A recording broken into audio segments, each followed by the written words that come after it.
Namaste, welcome to the Indic Today podcast, and this is probably one of the first in our series. I'm your host Suren for the day, and I have with me our leader, our guiding light, Dr. Yogini Deshpande. And today, our guest is somebody which we are quite proud of as a casting coup.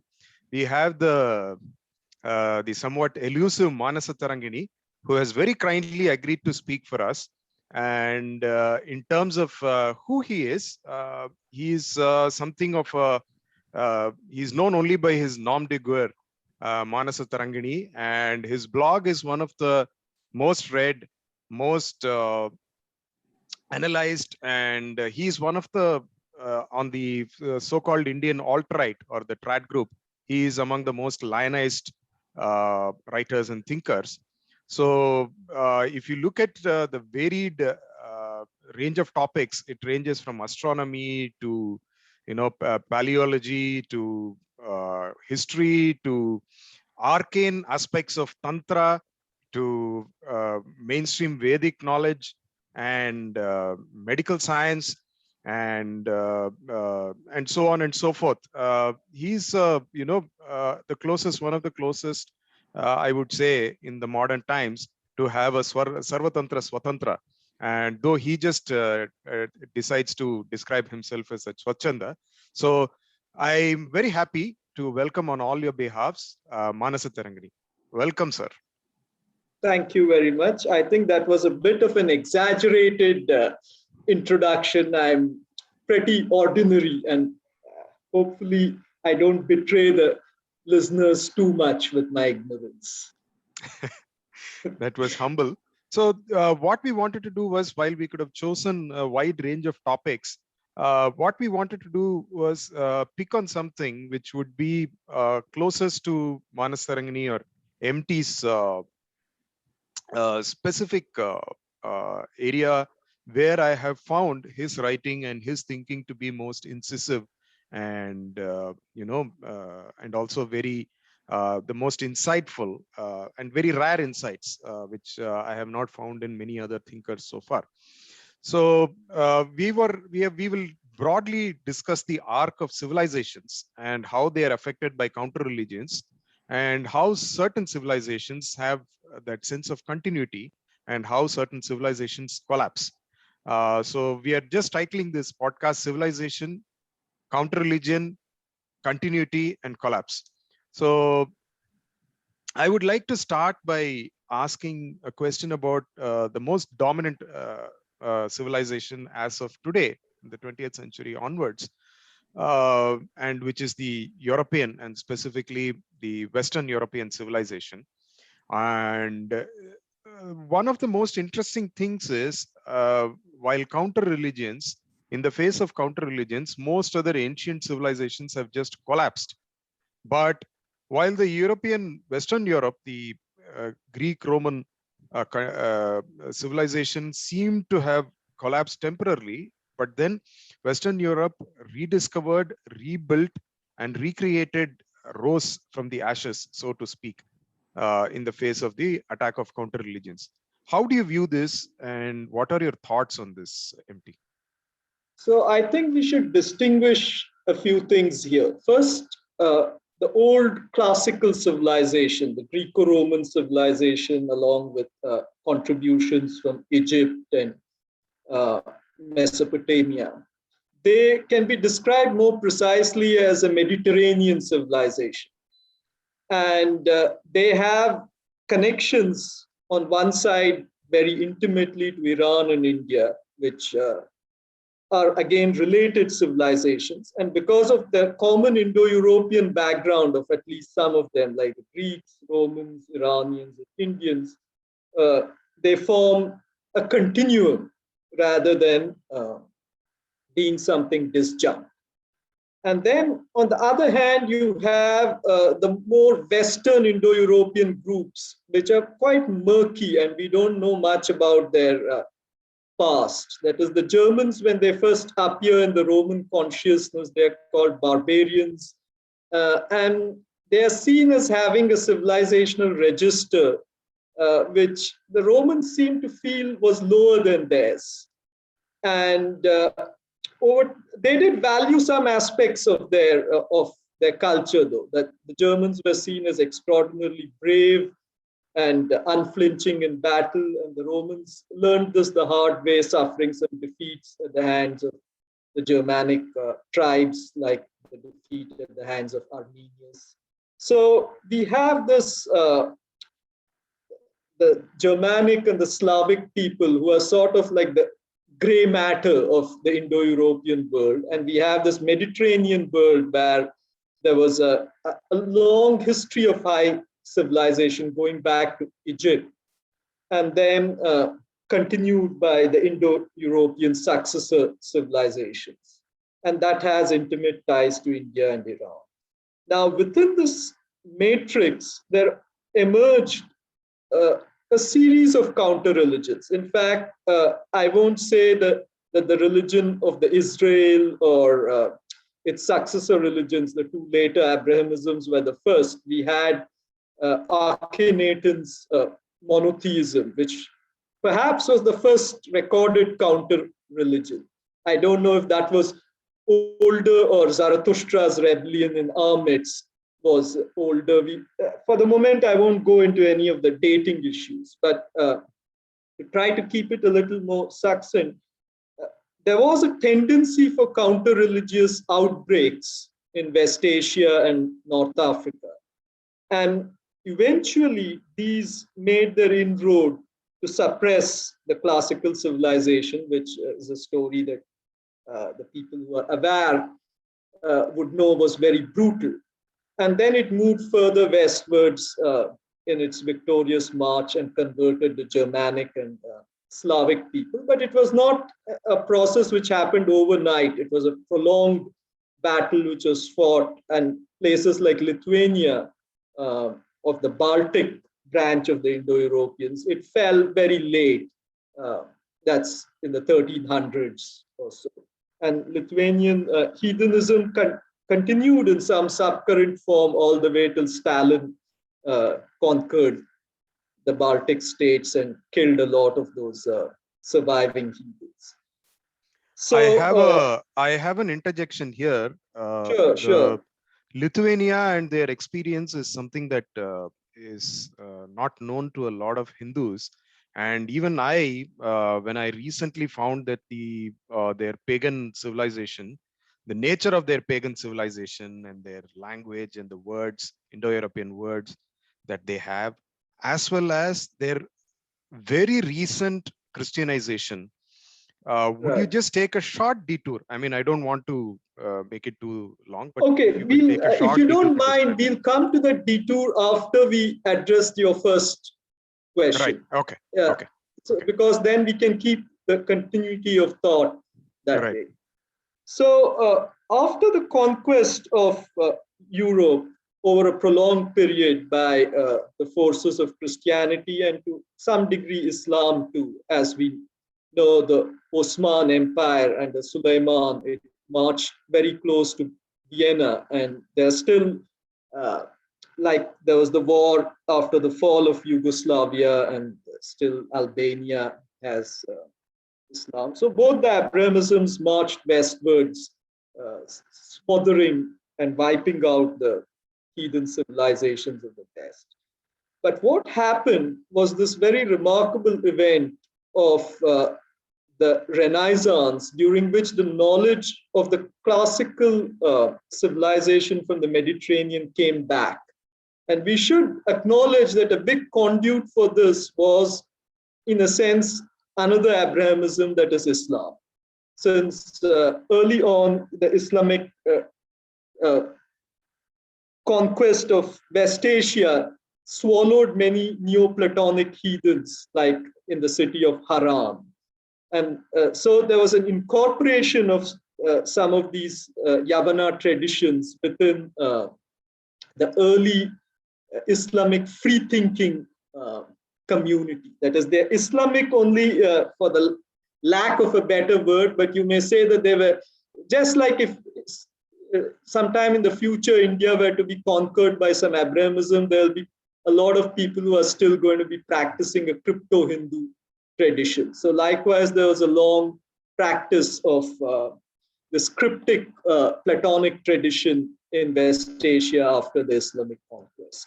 And some of that transmitted into the Islamic systemization of knowledge, and it made reappearances in various places. And one of the important reappearances was in the West when it was rediscovered by the West during their clash with the Turks. And another important figure I should mention is Gemistos Platon, who saw himself as a reincarnation of Plato. And he, while initially being a Christian bishop, he made his U-turn, to use a term of Malhotra, or Garvapasi might be a better term. And having made his return, he made an attempt to restore the old religion. And in fact, he was very buoyant about it. He wrote that within a matter of maybe 2 decades or something, Islam and Christianity would vanish and the old classical religion would come back. And unfortunately, that did not happen. But what Platon was a very central figure because he transmitted a lot of this knowledge, including his commentaries on the geometric works, to Western Europe, or he was in the line of transmission. For example, Leonardo da Vinci was you can trace his parampara back to Gemistos Platon, and he was a very central figure in inspiring further lineages of intellectual thought. Another important figure who most people know for his work in the foundations of calculus in the West, that is Leibniz. He was also deeply influenced by these transmissions. So what happened in the West was not really the vision of Platon of the restoration of heathenism, but the heathen knowledge was restored in a secular way within an Abrahamistic framework.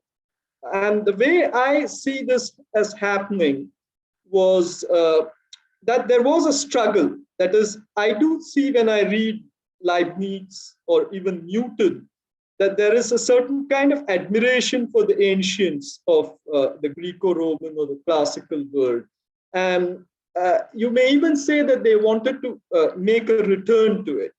Like in the biography of John Dee, an English intellectual, we hear that there were burnings of books on geometry and mathematics, other branches of mathematics of Greek origin taking place in Cambridge, I think in the 1500s. So even as of then, the church clearly saw that this knowledge, even though it may look secular, like geometry or other mathematical devices, it has this deep connection to the old heathen thought. So the way I see it is like a struggle, like the Iranians would say the struggle between Ahriman and Ahura Mazda. So that way there was a struggle between the old heathen thought, which had made its resurgence via figures like Platon and their successors, and the rediscovery of this material from Islamic sources. Like in Germany, there was an important astrologer known as Regiomontanus, Johannes Regiomontanus, who got several books when the Hungarian king fought the Turks, and he launched several invasions into Turkish territory and raided their libraries and got back Greek and Roman works, and he gave them to Regiomontanus to study them.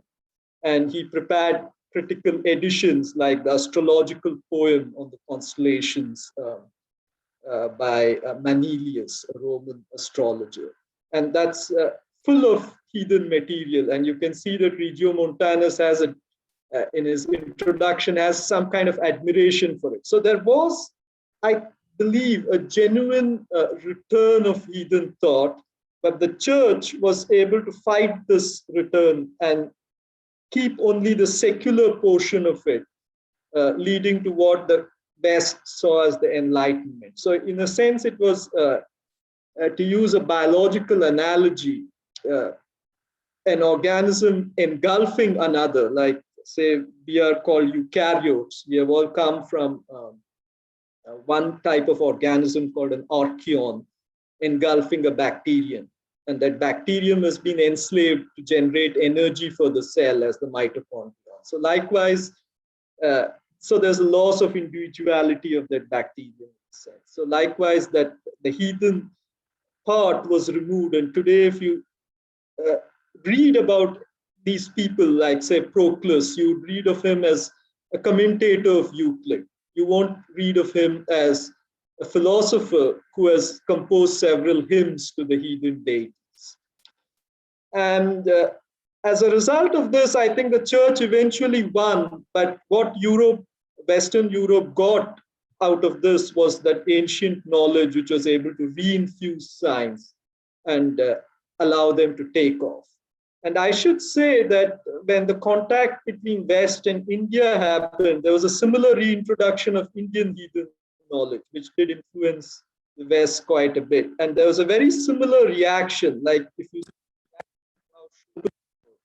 the German philosopher incorporated Indian and Greek thought into his own philosophy.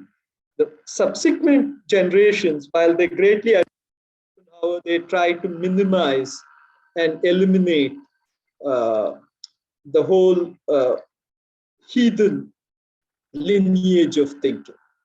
So this is the process by which I see the capture of heathen knowledge and incorporating it within the church framework, which has led to the emergence of what we may call Western civilization, which remains an Abrahamistic civilization because the heathen material has been stripped off its original framework, in which it rested in the Greek world. So I would probably stop there and simply wait for you to ask something, or we can go on to the Lithuanian side of things. No, before we go on to the Lithuanian side of things, I had a couple of follow-ons, Sure. short follow-ons. One of them was, do you still see this as an essential neurosis of Western civilization? The intrinsic struggle between their Abrahamistic counter-religious tendency, and even though they have swallowed the knowledge, the natural tendency towards polytheism and nature worship and the wonderment at nature that is inherent in human nature. So that is one thing. And the other thing, which is again very unrelated, a divergence, but kind of a divergence, is the role of the Jew. As you know, if you look at the historical arc of Jewish intellectualism, they are nowhere in the Christian West for a very long time. They are just unseen. And the Jewish intellectuals are mostly in the Islamic world. And suddenly from the 19th century, 18th century onwards, they start making their appearance, until you could probably call in intellectual terms the 20th century was the Jewish century, when they really dominated Western Jewish life. So these two things were things that we would probably talk about. You could probably talk about the essential neurosis of Western civilization in the struggle between Abrahamic tendencies or counter-religious tendencies versus their intrinsic heathenism, if you really see that as a phenomenon at all. I do think it is there. And if you look at all kinds of popular expressions of it, we still see it today. For example, you see there's a lot of interest in the West, in the general population, about all things heathen, including things from India. So there are people who want to find gurus, people who want to partake in the knowledge coming from yoga, as they would say, and various other traditions. So I think there is the dissatisfaction which they feel with the Abrahamistic framework exists, and it expresses itself even at the popular level. Now, what has happened at the intellectual level is, again, some kind of a split personality. Because if you see any kind of history of science, work in the West, you won't see them talking of their Germanic ancestors or their Slavic ancestors. They will act as though the Romans and the Greeks were their ancestors when they were thousands of kilometers away. They are all ultimately Indo-Europeans, but there is no genetic connection. They see themselves as inheritors of that tradition. And there is a deep discomfort you can see in explaining away, like, say, the classical translations of Euclid, which we may use for the study of geometry. You won't hear anything about Euclid's framework or his successors uh, being discussed as they saw it. That is, they saw themselves as heathens, and that their geometric expression was very intimately related to religion. Just like in our case, the Shulba Sutras are embedded within the broader Kalpa Sutra literature. And the Shulba is used as part of the Vaidika ritual for construction of the Vedas. And that's where our geometry emerged. And likewise, the Greek geometry emerged from the altar constructions. And that's how it's the very first discovery of the conics, which were, I can say there are few discoveries more important than that of the conics. All our modern science is based on the discovery of the conics by the Yavanas. And the conic sections discovery is intimately connected to religion. But today, when you see a textbook of geometry, it will mention maybe the Delian problem, which is the construction of an altar, the doubling of the cube, because Apollo, he had sent a plague on the Yavanas, and when they consulted an oracle, he gave the message that they have to double the volume of his altar. And the altar was shaped like a cube. So you have the problem of obtaining the cube root of a number.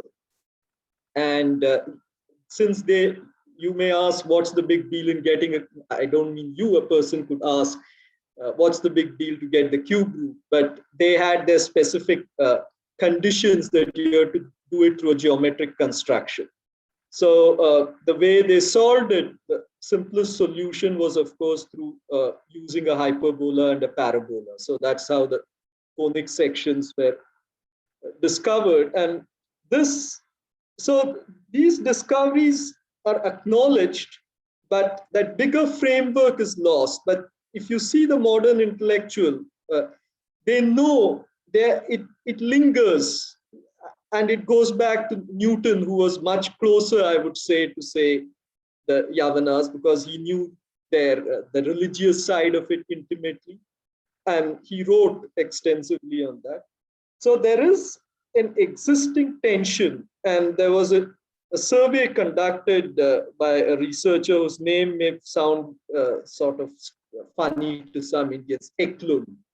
And so she interviewed a large number of scientists in the West of Judeo-Christian origin. And most of them claim to be atheists, but they all, or a large fraction of them, maybe even the majority fraction, acknowledge that they saw some kind of connection to nature in the form of a spirituality without the existence of a religion. So, and they said that the scientific explorations brought them closest to that sensation. So what I see here is there is some connection, but it is being severed, or if I were to use a neurological analogy, like the two hemispheres of the brain are connected together by this mass of neurons, neuronal axon projections called the corpus callosum. So if you cut part of it, you lose connection between the two hemispheres. So there is indeed a split personality which exists even today in both at the level of the Western intellectuals and the Western lay people. And you can see hence a certain tendency to try to seek that the heathen experience. But I think the permeation of the Abrahamistic memes is so deep that unless they make a clean break, that connection simply can't be established because there is a fundamental contradiction. That's why we call them counter religions. There's a reversal. So you cannot, it's like you cannot have Euclidean geometry and Riemannian geometry at the same time. The axioms of the two are the same. That is, one is predicated on the fact that you can draw only one parallel line through a point outside a line, while in, say, Riemannian geometry, you can draw no parallel line through it. So the lines will eventually meet. So that's the kind of incompatibility. The two geometries are incompatible. So unless they give up one, it will be this secular mishmash, or just as maintenance of the secular component. I have spoken a lot, but hopefully it gives the drift. Yeah, I think we get the drift. My characterization of a neurosis was probably inaccurate, and your characterization of it as a split personality or as a minor or as a major cleavage in the corpus callosum, so to speak, yes, as a more accurate description of the phenomenon. Let's go on probably to the question of the appearance of the Jew in right. Western intellectual life. Yeah, so I just paused so that we can be done with this thing. Yeah. Judaism is an interesting religion. While it's the first of the Abrahamisms, and I can by no means claim to be a biblical scholar, but the Old Testament is an interesting text, and I think Hindus should devote some time to studying it. Just because we have to study the other, we have to study all the rivals of ours if we have to be able to counter them in any way. And and it forms the foundation of the two predatory Abrahamisms. So we have to study the Old Testament. It's an interesting, and for this we have some aids. There is a couple, an Israeli couple, Straumsa. They have done very good work on the old biblical religion, and also later free thinkers in the Islamic world who have influenced by Hindu thought, the so-called free thinkers. So what we see in the Old Testament is there are two kinds of religions. And this is work which has been explicitly published by Straumsa et al. And they are insiders. They are Jews from Israel, very knowledgeable in their own tradition. So it's not something I'm making up. They clearly see two layers to it. So there is a priestly religion, and then there is the counter religion which has taken over that priestly religion. And there are some well-known examples which are stated, like there are some names, like say, or statements like Yahoo is my Baal, a Jewish prophet saying that is Yahoo, their main god, Yahweh. He's called Baal. So he's being identified with another god of the Semitic world. So clearly, these we can say that Judaism emerged in a broader context of a Semitic polytheism, which had its own priestly tradition, and that was co-opted or retained to a degree, even after the emergence of Judaism. And it's possible that some of these priestly traditions were actually influenced by the Indo-Iranians. Definitely we know the Iranians because these early Israeli chiefs, they were feudatories, they were they were a protectorate of the great Iranian empire of Cyrus, for example. And we also know from genetic evidence, like there is a lineage which is very common in Indo-Aryans, the R1A1 lineage. You find that in some Aronid Jews. So we know that there was a branch of Indo-Aryans, the Mitanni, in West Asia. So perhaps some of these priestly traditions from the Indo-European world did influence the early Semitic, the Semitic tradition from which Judaism evolved. And I won't be surprised if the Iranian counter-religion of Zoroastrianism played a major role in the emergence of Judaism. So, as a result of this priestly tradition, they maintain one important quality which is seen in all religions which have a strong priestly component, which includes our religion and the role played by Brahmanas in it, where you study an enormous body of text, either written or oral, and you perform exegesis on it. And there is a whole tradition of commentary, that is writing glosses and of debating the interpretation. So I think this was a very important component which Judaism retained after the counter-religious takeover of the ancestral Semitic religion from which it emerged. And as a consequence, that priestly exegesis tradition and intellectual activity, which is very typical of priestly religions. You see that in amidst Brahmanas, you see that amidst the Iranian equivalents of theirs. And even the Lithuanians likely had something like that before their extinction, we may infer. And there were aspects of it in Egypt, which was another cultural influence on the people of the Israel. So Egypt had a very strong priestly tradition. It had differences from ours, which focused on the oral mode of transmission, whereas the Egyptians were very much the hieroglyphic written mode. But common to all this was this strong priestly tradition. And I think throughout the period of the Jewish existence, this priestly component helped maintain a strong intellectual tradition, which was waiting to burst forth when it got a useful avenue to express itself. And the changes which took place in Western Europe, in Germany, Austria, and the like, in the 1800s, where we saw a liberalization, so to say, an opening up of avenues for Jews to participate in, you saw that they were giving up their old professions.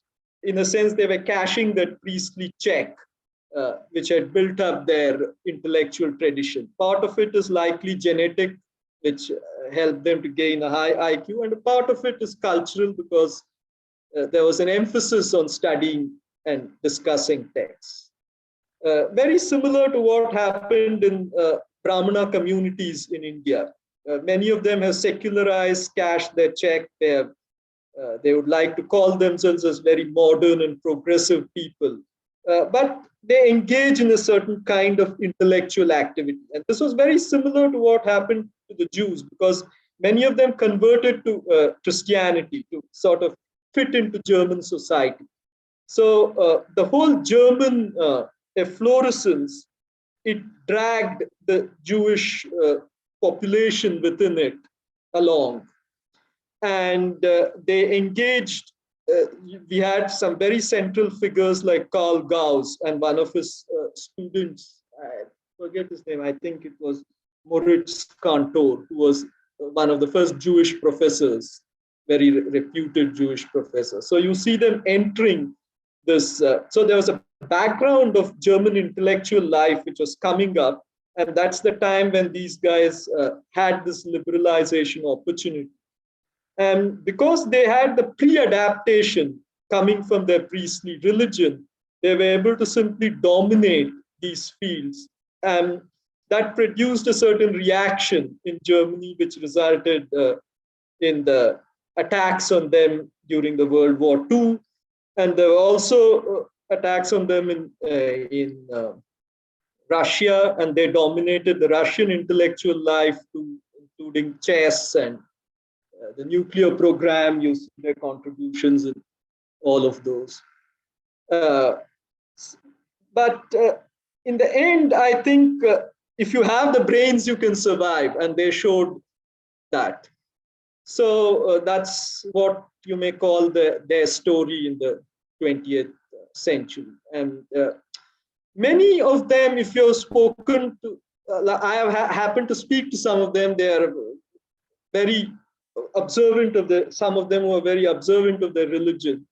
They consciously realized this fact that they were able to enter the Western European intellectual life because they had a pre-adaptation, which came from a very ancient tradition. And I would trace this back to the very early Semitic priestly tradition, which was likely influenced by the Egyptian priestly tradition and probably the Indo-Iranian one. So does that come somewhere near an answer? Absolutely. That was like a whirlwind kind of tour through Jewish history. And some of the things that in modern day people would be unwilling to acknowledge, such as the, the contribution of, or the contribution or the virtuous cycle of priestly exegesis and a tradition of knowledge with the genetic material, with development of genetic material, which predisposes towards high IQ. And yeah, that is something that would be many people in the modern world would be unwilling to acknowledge, unwilling or uncomfortable to acknowledge. Uncomfortable. Yeah. It's definitely, there is a strand within Judaism, that is within Jews, I should say, who are very uncomfortable, and they are the ones who oppose the whole IQ as being real itself. Then there are, of course, others like Nassim Taleb who would also oppose it. But he's wrong. While he has good ideas on many things, this is one place where he's totally wrong.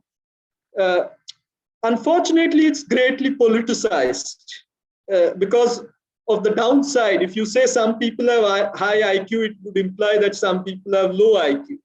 And that is where it gets more explosive. So, and it is a difficult issue. And I think some Jewish writers or secular Jewish writers like Steven Pinker, they are very willing to accept the fact that a real IQ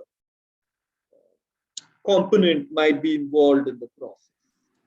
And in the end, intellectual traditions are produced by people who are smart. So it's something which anyone with common sense realizes that it's an innate thing which people show early on in life, just like musical capacity and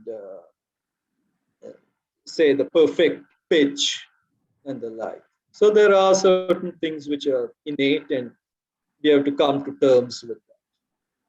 How does this thought process tie in with some of the research that is coming out in the probably in the past decade or so about memory? So on a very layman term, if I would say, I'm not somebody who's a geneticist or from the biology side of things, but I have read some papers and reports which talk about accepting that memories of your of the earlier generations are buried deep in our DNA. Does that some of this research that is now coming and getting done tie in with this thought process of IQ and following the traditions and all of these things together? So I should say I am a big skeptic of transmission of generational memory through epigenetic mechanism. That is something which is laid on to the genes. But there is ample evidence, if one were to look at it and not shutter one's eyes, that there is genetic transmission of intelligence. It does seem to have a reasonable amount of heritability. Now, there is a second mode of transmission, which is the memetic one. That is, it's a kind of a cultural transmission. And I won't downplay this, because you can imagine a situation like, say, Ramanujan, if he never got the Samga of other mathematicians, he would have been lost to the world. It's like a tree falling in the forest and the noise is not heard by anyone. So you do need to have that memetic tradition also coming along with the intelligence. And that's why when the Jews are a very good example, because all that period, it was only spent in, say, biblical exegesis. It, there were maybe some Jewish intellectuals who they like to talk about, like, say, Maimonides, who may have written more widely. He was on other topics. He was a physician to an Islamic sultan. And so he explored medicine and the like. But on the whole, it was focused on uh, the Bible and the like. But only from that liberalization, they got the chance now to get into the groove of other things. So I would say, yes, there is a genetic component, hardcore genetic component coming down from changes in the DNA. That is, variations in the DNA which map onto differences in intelligence in individuals. And that has to lie within a broader intellectual tradition for it to find an expression. And India is one place where this can be seen quite abundantly. I forget the name, his name, Singh, I don't know his initials. There was a mathematician somewhere in Uttar Pradesh from a village. So the genetics gave him that mathematics, but nobody around him could appreciate it until he went to TIFR, I think, where they could discover his capacity. So if he had remained behind in that village, which is the most likely outcome in a pre-modern situation, he would have been lost to the world. Unfortunately, he developed some mental issues and was not able to be functional beyond a point. But this shows that you have to lie within the tradition too. And if you lose that tradition, then it's a catastrophe. Like, I think that happened to the Hindus to a big degree, especially when we look at Hindu science. So at one point, what was a pan-Indian flourishing mathematical tradition, it contracted and it got limited to Cherapada, that is Kerala. Kerala. And only there you saw development, but it could not become a school like in Western Europe because there was no one else who was able to connect to it. Like, say, not far from where you live, I think he was in Nanded, Ganesha Daivagya. Yeah, okay. He was an extraordinary genius. At the age of 14, he derived a hyperbolic function which could approximate trigonometric functions. And if you see his case, you see the dying off of the tradition. I think he was just too good for anyone around him, and nothing much happened after him.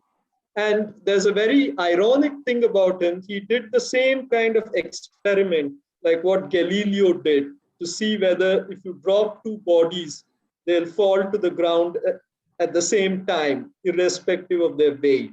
So he used a metal ball and he used a beetle nut. And he claimed he got the opposite result.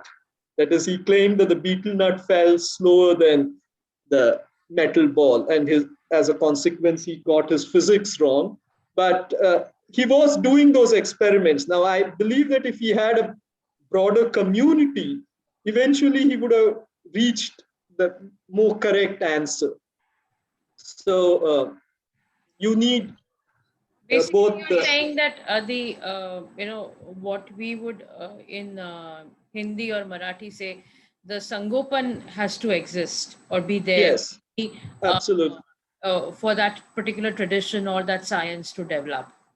Yeah, apart from the genetics and the bright guys or the bright women to be there.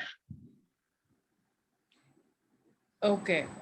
So I think, since you sort of delved into the ancient Indian sciences, shall we take a detour into that, Suren?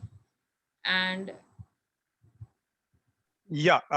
So we had a detour into Lithuania planned, but I'll leave it to MT to decide whether Okay, you let want me to give go into. Yeah. a few minutes of Lithuania. Yeah. okay, fine. And then we'll. Okay, so I wrote a whole essay on this, which is on my usual site. So people can go and read all the details there. And so I'll just begin by saying, I'll give some Lithuanian words and people can guess what they are. Divas. Any guess? It means Deva, God. Dina, day. Menuo, moon. Aushti, dawn, ushas. So as you can see, it has a great similarity to Samskrita. And we now know from a variety of lines of evidence that probably the way the Indo-European languages and people split was that there was Balto-Slavic and Indo-Iranian. So we were sister groups. So it's not surprising that Baltic retains a lot of features which are there in Samskrita and Old Iranian, that is the language of the Avesta. And it is perhaps the only other language other than Samskrita which contributes a lot for the construction of Indo-European, because it preserves all those primitive features which were there in the ancient layer of it, similar to how Samskrita is, especially the Vedic dialect of Sanskrit. Now, what might account for this archaism? One possibility is that they had a priestly class which was keeping that old tradition intact. Just like in our tradition, we have Brahmanas who learn the Veda by rote and keep it. So at some point, there was a remark even within our tradition that it's like donkeys carrying a sandalwood, a log of sandalwood. That's how they are carrying the Veda. They may not understand what it is, but they are carrying it quite similar to some very ancient form in which it was composed, or close to that. And you can see that even if you know regular Samskrita or classical Samskrita and you try to read the Rig Veda, there'll be verb forms and nouns which just don't look like anything. Like say a verb form like amasi or ehimayasaha. All these you won't be able to dissect with your classical language. So they are preserving some very archaic form of the language. So likewise, if you compare older layers of Slavic, which have come down to us from the earliest Russian poetic tradition, like Igor's Lay, which still has several heathen elements, even though it's presented as a holy war of the newly Christianized Russians against the Turks, who are heathens. So even though it's presented like that, it has several elements, heathen elements, including references to the old Russian gods. And so we have some old Slavic language. And when we compare that to the Lithuanian branch of Baltic, it still appears archaic. So this argues that they had a certain priestly tradition, which was keeping that archaic language intact. And they were also ensconced in this northwestern part of Europe, quite secluded in a sense from the movement of Christianity. So they retained their tradition. And at some point in the 1300s, the Lithuanian heathen lords actually began a counter-offensive and expanding their power into what may be called a Lithuanian empire. And this Lithuanian empire, it interacted with various other European powers as a heathen empire. And there were holy wars fought by the Christians to try to eventually convert them. And as it usually happens, the key event was the conversion of few of the royalty and the administrative class, which sort of set the ball rolling to suppress the old religion. But from various accounts of antiquarians, it appears that this old religion didn't die out completely. And it persisted until the 1900s. And the biggest blow for its revival was probably the Stalinist assault on Lithuania, when a lot of Lithuanians were just taken from Lithuania and sent off to the kulaks, and they died there.